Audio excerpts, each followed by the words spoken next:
Todo sucedió durante una cena cuando una carcajada extraña determinó que yo era el blanco ideal. Creí que la familia resguardaba hasta que comprendí que también escruta, evalúa y señala. Oí mi existencia condensada en una comparación dura, pronunciada con desenfado y aplaudida sin reflexionar. Sentí la humillación ascender mientras otros se deleitaban con el espectáculo, persuadidos de conocer toda la narrativa. Lo que ignoraban era cuánto había entregado en secreto para mantener una apariencia que no era mía. En ese momento, el sufrimiento dejó de herir y comenzó a organizar mis ideas, porque cuando la realidad se impone en medio de una mesa repleta, ya no hay regreso posible. Y precisamente allí, con todas las miradas sobre mí, resolví que el mutismo había finalizado. Nunca he sabido en qué instante preciso mi familia resolvió que yo era el borrador y mi hermano la versión definitiva, pero lo comprendí con nitidez la noche de la cena, cuando mi nombre fue mencionado como una burla y no como una presencia. Estábamos acomodados alrededor de una mesa larga, bruñida hasta reflejar las luces del techo, con platos dispuestos como soldados y miradas preparadas para atacar. Yo había llegado puntual como siempre, con esa costumbre ridícula de creer que la puntualidad aún implicaba respeto. Mi madre presidía la cabecera erguida, impecable, con esa sonrisa que no anuncia afecto, sino dominio. Mi hermano estaba a su derecha, distendido, cómodo, en su rol de éxito heredado. Yo me senté donde había sitio, que era siempre el mismo lugar, lo suficientemente cerca para oír, lo suficientemente lejos para no contar. No había transcurrido ni un minuto cuando sentí ese silencio extraño, el previo a una frase que no se puede retractar. Mi madre golpeó suavemente la mesa con la cuchara, no para reclamar atención, sino porque la tenía garantizada. Pronunció mi nombre con una entonación que ya conocía, esa que empleaba cuando iba a hacerme diminuta sin alzar la voz. Comentó con una risa ligera que todos sabíamos lo orgullosa que estaba de mi hermano, de su piso amplio, luminoso, con vistas que parecían extraídas de una revista. Hizo una pausa exacta, calculada, y luego añadió que algunos, mirando directamente hacia mí, todavía no habíamos alcanzado algo similar. No lo dijo con enojo, lo dijo como quien señala una mancha en un mantel ajeno. Las carcajadas llegaron rápidas, obedientes, como si formaran parte del menú. Primos, tíos, conocidos que solo aparecen cuando hay mesas grandes y oportunidades para observar desde arriba. Yo sentí como el aire se espesaba, como cada risa se adhería a mi piel. Mi hermano no dijo nada, sonrió. Esa sonrisa era su idioma preferido. No fue la primera vez que me compararon con él, pero sí la primera en la que lo hicieron con audiencia y platos calientes. Mientras hablaban, mi mente repasaba escenas que nadie en esa mesa conocía. Noches de trabajo interminables, decisiones difíciles tomadas sin aplausos, acuerdos silenciosos firmados con la única garantía de la palabra. Recordé el día en que mi hermano me llamó con voz apresurada, solicitándome ayuda para cubrir gastos de un piso que no podía mantener solo. Recordé cómo me habló de discreción, de familia, de hacerlo temporal. Yo acepté sin pensar en beneficios, porque aún creía que ayudar nos unía. Durante años pagué puntualmente.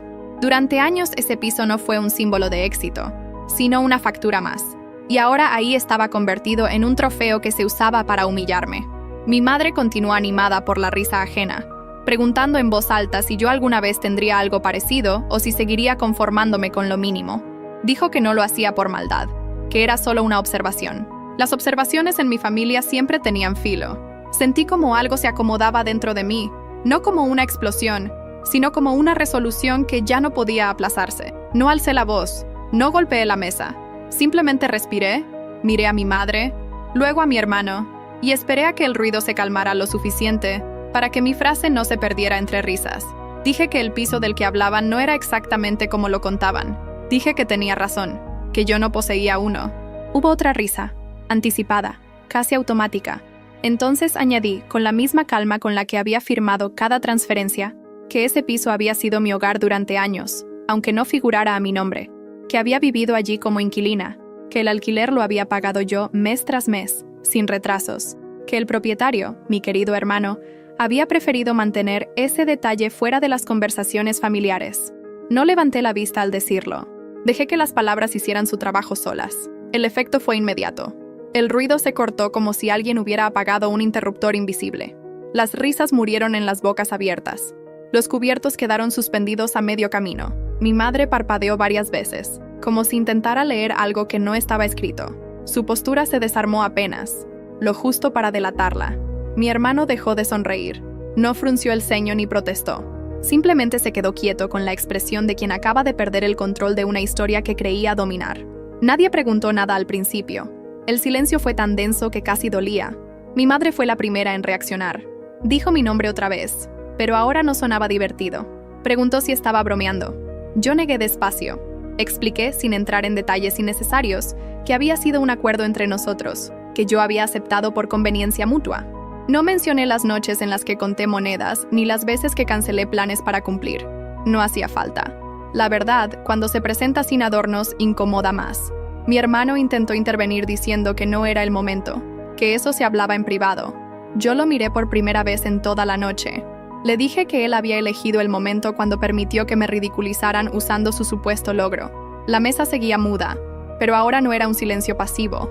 Era expectante, incómodo, casi nervioso. Algunos evitaban mirarme. Otros observaban a mi madre esperando instrucciones invisibles.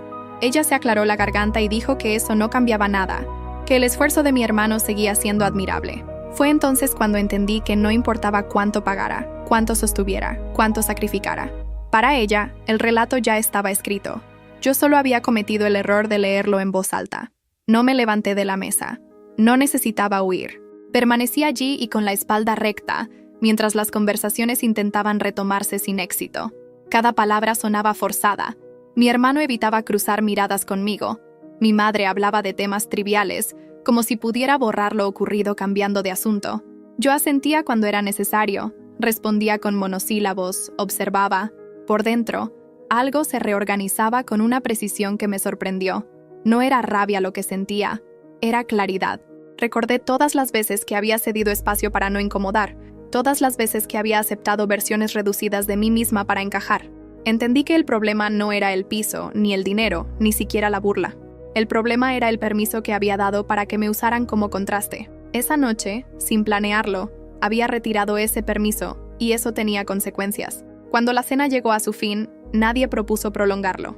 Las despedidas fueron rápidas, torpes. Mi madre me dio un beso en la mejilla, más frío de lo habitual, y dijo que luego hablaríamos. Mi hermano no se despidió. Salí al exterior con una sensación extraña, como si hubiera cruzado una línea invisible. El aire nocturno me despejó. No sentía triunfo, tampoco alivio. Sentía que algo había empezado a moverse, como una pieza que se desliza en silencio antes de encajar. Esa misma noche, al llegar a casa, revisé una carpeta que llevaba tiempo evitando. Documentos, mensajes, comprobantes. No por venganza inmediata, sino por orden. Por primera vez miré todo sin nostalgia ni culpa. Vi patrones. Vi decisiones tomadas sin mí en la mesa. Vi cómo mi silencio había sido conveniente para otros. Cerré la carpeta con cuidado. No llamé a nadie. No escribí mensajes largos. Solo envié uno breve a mi hermano informándole que a partir de ahora cualquier acuerdo debía formalizarse. Nada más. La mañana siguiente no trajo disculpas ni llamadas perdidas. Trajo algo peor. Normalidad fingida. Mi madre me escribió un mensaje corto, correcto, como si la noche anterior hubiera sido una cena cualquiera y no una fractura. Decía que habláramos pronto, que las cosas familiares no debían ventilarse frente a otros. No mencionó lo que había dicho. No reconoció la burla. Leí el mensaje una vez y no respondí. Aprendí hace tiempo que el silencio, cuando es elegido, puede ser más claro que cualquier explicación. Ese mismo día, mi hermano intentó algo distinto. Me llamó al mediodía con una voz que pretendía ser tranquila. Dijo que necesitábamos aclarar malentendidos, que yo había exagerado, que había detalles que la familia no tenía por qué conocer. Le pregunté cuáles. Guardó silencio unos segundos suficientes para que entendiera que no hablaba de detalles, sino de control. Le dije que todo lo que había dicho era verificable y que no tenía interés en corregir una verdad para que otros se sintieran cómodos. Terminó la llamada rápido. No insistió. Eso también fue una respuesta. Los días siguientes fueron una sucesión de gestos pequeños que juntos formaban una estrategia. Mi madre comenzó a llamar a familiares con los que yo apenas hablaba, sembrando versiones suaves, incompletas. Lo supe porque algunos me escribieron con preguntas envueltas en preocupación. Decían que querían entender, que había confusión. Nadie preguntaba qué había sentido. Solo preguntaban qué había pasado con el acuerdo, con el piso, con el dinero. Respondí a pocos. A los demás los dejé con la incertidumbre, no porque no tuviera palabras, sino porque ya no quería repartirlas gratis. Mientras tanto, empecé a notar cambios prácticos. El administrador del edificio donde estaba el piso me llamó para confirmar datos. Dijo que había recibido instrucciones contradictorias. No parecía sorprendido. Le pedí que me enviara por correo todo lo que tuviera registrado a mi nombre. Cuando colgué, sentí una mezcla de calma y alerta. No estaba improvisando. Estaba reaccionando a movimientos que no había iniciado yo. Eso me colocaba en un lugar distinto. Ya no era la invitada incómoda. Era una pieza que había decidido moverse. Revisé con atención cada documento, cada comprobante, cada mensaje guardado. No buscaba armas, sino coherencia, y la encontré. Años de pagos, conversaciones donde mi hermano agradecía mi ayuda, promesas de regularizar la situación cuando pudiera. Nunca lo hizo, no por olvido, sino porque no le convenía. Mientras tanto, había construido una imagen pública que ahora se resquebrajaba. Yo había sido el soporte invisible de esa imagen. Nadie me lo había pedido explícitamente. Simplemente se dio por hecho. Una tarde, mi madre apareció sin avisar. No levantó la voz al entrar. No lo necesitaba. Se sentó frente a mí como si estuviera evaluando un objeto que no encajaba en su lugar habitual. Dijo que estaba decepcionada. No por lo que yo había revelado, sino por cómo. Dijo que las familias resolvían las cosas puertas adentro. Le pregunté desde cuándo. No respondió. Me habló de reputación, de equilibrio, de no desestabilizar lo que ya funcionaba. Le dije que funcionaba para ella. Esa frase la incomodó más que cualquier acusación. Intentó cambiar el enfoque. Dijo que yo siempre había sido sensible, que tal vez había interpretado mal el comentario de la cena. No acepté esa versión. Le recordé palabra por palabra lo que había dicho. No lo negó, solo dijo que no había intención de herir. En ese momento entendí que la intención era irrelevante. El efecto ya estaba ahí. Se levantó sin despedirse. Antes de salir, me advirtió que las decisiones impulsivas tenían consecuencias. Asentí. No discutí, ya lo sabía. Al día siguiente recibí una notificación formal. Mi hermano había decidido revisar el acuerdo del alquiler. Hablaba de ajustes, de plazos, de nuevas condiciones. No mencionaba lo ya pagado. No reconocía nada de lo anterior. Leí el documento con una atención que antes no me habría permitido. Vi la urgencia disfrazada de formalidad. Respondí por escrito, solicitando una revisión completa del historial y proponiendo una reunión con intermediarios. No pedí favores, exigí claridad. La reacción fue inmediata. Mi hermano volvió a llamar. Esta vez no intentó sonar conciliador. Dijo que estaba complicando las cosas, que no entendía el daño que podía causar. Le pregunté a quién. Dijo que a la familia. Le respondí que la familia había empezado a dañarse mucho antes de que yo hablara. Colgó sin despedirse. No volvió a llamar ese día. Esa noche, mientras ordenaba papeles, encontré algo que había pasado por alto. Un mensaje antiguo reenviado por error, donde mi hermano hablaba de mí con un tercero. No era cruel, pero sí revelador. Decía que yo era confiable, que no hacía ruido, que siempre cumplía. Lo decía como quien describe una herramienta útil. No sentí tristeza al leerlo. Sentí confirmación. Todo encajaba demasiado bien como para ignorarlo. Los rumores empezaron a circular con más fuerza. Algunos familiares dejaron de escribirme. Otros se mostraron exageradamente amables. Nadie era neutral. Mi madre organizó una comida pequeña sin mí. Según supe después. No me dolió. Me dio perspectiva. El espacio que dejé fue rápidamente ocupado por versiones editadas de mí. Yo, mientras tanto, avanzaba en silencio. Acepté reunirme con un asesor externo para revisar mis opciones. No le conté la historia completa. Le di hechos, pagos, acuerdos verbales, cambios de condiciones. Me escuchó sin interrumpir. Al final dijo que había más margen del que yo creía. No sonrió. No prometió nada. Solo señaló que las decisiones tomadas sin registro suelen volverse frágiles cuando alguien decide hablar. Salí de ahí con una sensación nueva. No de poder, sino de equilibrio. Esa misma semana, mi madre volvió a escribir. Esta vez el mensaje era más largo. Hablaba de unidad, de cerrar filas, de no exponer errores internos. No pedía perdón, pedía orden. Le respondí con una sola frase. El orden no puede sostenerse sobre silencios forzados. No hubo respuesta inmediata. Mi hermano, en cambio, cambió de estrategia. Empezó a aparecer en lugares donde sabía que yo estaría. No se acercaba, observaba, buscaba una reacción que no le di. En una de esas ocasiones se me acercó alguien que no esperaba. Una prima con la que casi no hablaba. Me dijo en voz baja que había escuchado cosas, que no todo era como se contaba. Me preguntó si era cierto que yo había sostenido más de lo que parecía. Le dije que sí.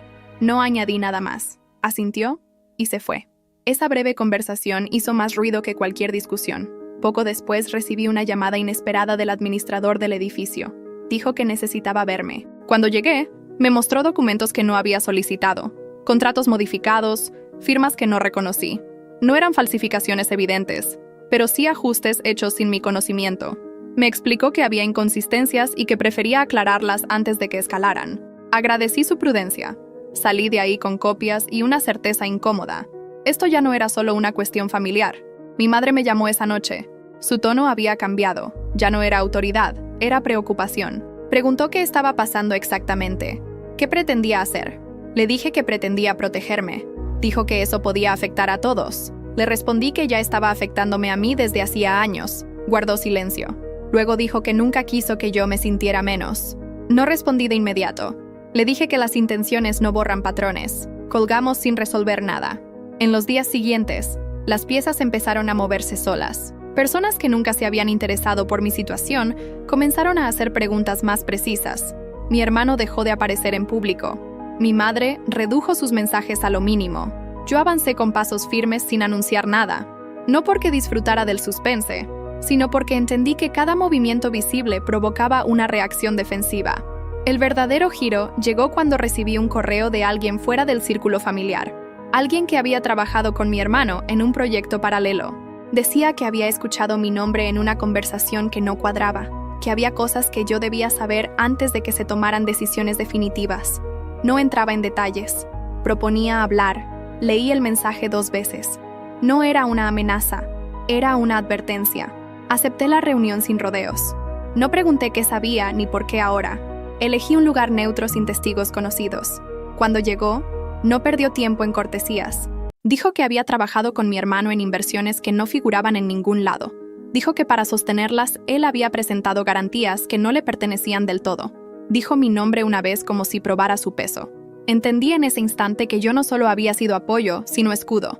Escuché sin interrumpir. Me mostró correos, acuerdos incompletos, promesas firmadas a medias. Nada era escandaloso por sí solo. Todo junto dibujaba un patrón claro. Mi hermano había construido su estabilidad sobre préstamos encubiertos y favores silenciosos. Yo había sido uno de ellos, el más constante. Cuando terminé de revisar los documentos, no sentí vértigo. Sentí algo más limpio, coherencia. Le pregunté por qué me lo decía ahora. Respondió que la situación se estaba cerrando, que pronto alguien quedaría expuesto y que prefería que no fuera yo sin saberlo. Agradecí la franqueza. No pedí más. Tenía lo suficiente. Esa misma tarde solicité una reunión familiar. No fue una invitación abierta, fue un aviso. Mi madre aceptó de inmediato. Mi hermano tardó horas en responder. Dijo que estaría. Nada más. Nos reunimos en el mismo lugar donde todo había empezado, pero sin mesa larga ni público. Solo 3 sillas y un silencio incómodo. Empecé yo, no con reproches, sino con hechos. Expuse pagos, acuerdos verbales, modificaciones unilaterales. Coloqué los documentos uno a uno. Mi hermano intentó hablar 2 veces. Le pedí que esperara. Mi madre observaba rígida, como si cada hoja fuera un golpe que no había anticipado. Cuando terminé, levanté la vista. Le dije a mi hermano que había llegado el momento de formalizar todo o asumir las consecuencias. No usé amenazas, no hicieron falta. Él negó algunas cosas, minimizó otras. Entonces mostré lo último. Los correos externos, las garantías mal asignadas, el nombre de un tercero que no esperaba ver ahí. Su rostro cambió, no por culpa, sino por cálculo fallido. Mi madre intervino intentando retomar control. Dijo que esto se había salido de proporción, que se podía arreglar. Le respondí que eso había pensado durante años, que arreglar en su idioma siempre había significado callar. No levanté la voz, no temblé. Eso la desconcertó más que cualquier grito. Mi hermano se quedó sin argumentos. Propuso un acuerdo rápido, favorable para él. Le dije que no, que esta vez no habría atajos, que cada cosa se haría por los canales correctos. Miró a mi madre buscando respaldo. No lo obtuvo. Ella entendió demasiado tarde que la escena ya no le pertenecía. Los días siguientes fueron rápidos, demasiado para quienes creían que todo podía diluirse. Se revisaron contratos, se ajustaron responsabilidades, se cerraron puertas que habían estado abiertas solo para algunos. El piso dejó de ser símbolo, se convirtió en dato. Las deudas encontraron nombre. Las versiones perdieron fuerza frente a registros claros. Mi hermano dejó de llamarme. Mi madre intentó hacerlo con un tono distinto. Me habló como si acabara de descubrir quién era yo. No le ofrecí consuelo ni castigo. Le dije que necesitaba tiempo. Lo respetó quizá por primera vez. No celebré. No hubo euforia. Hubo consecuencias. Algunas personas se alejaron, otras se acercaron con cautela. Yo seguí con mi rutina. pero algo había cambiado. Ya no entraba a los espacios pidiendo permiso invisible. Ocupaba el lugar que me correspondía sin explicaciones. Un día pasé frente al edificio del piso. No sentí nostalgia. Pensé en todo lo que había sostenido sin reconocimiento, en cómo el silencio puede parecer lealtad hasta que se vuelve carga. Seguí caminando sin mirar atrás. Meses después recibí un mensaje de mi hermano. Breve. Admitía errores. No pedía perdón. No respondí. No por rencor, sino porque ya no era necesario. Mi madre y yo retomamos contacto lentamente, sin discursos, sin escenas. Entendió que la relación solo podía existir sin jerarquías. No fue fácil para ella, tampoco para mí, pero fue real. A veces pienso en la cena, en la carcajada que detonó todo, no como herida, sino como origen. Si no hubiera ocurrido, quizás seguiría pagando por un lugar que nunca fue mío. La verdad no llegó como un golpe, llegó como una suma exacta de decisiones. Hoy, cuando alguien intenta contar mi historia por mí, no intervengo de inmediato. Espero, dejo que hablen. La diferencia es que ahora cuando el silencio aparece no me reduce, me pertenece.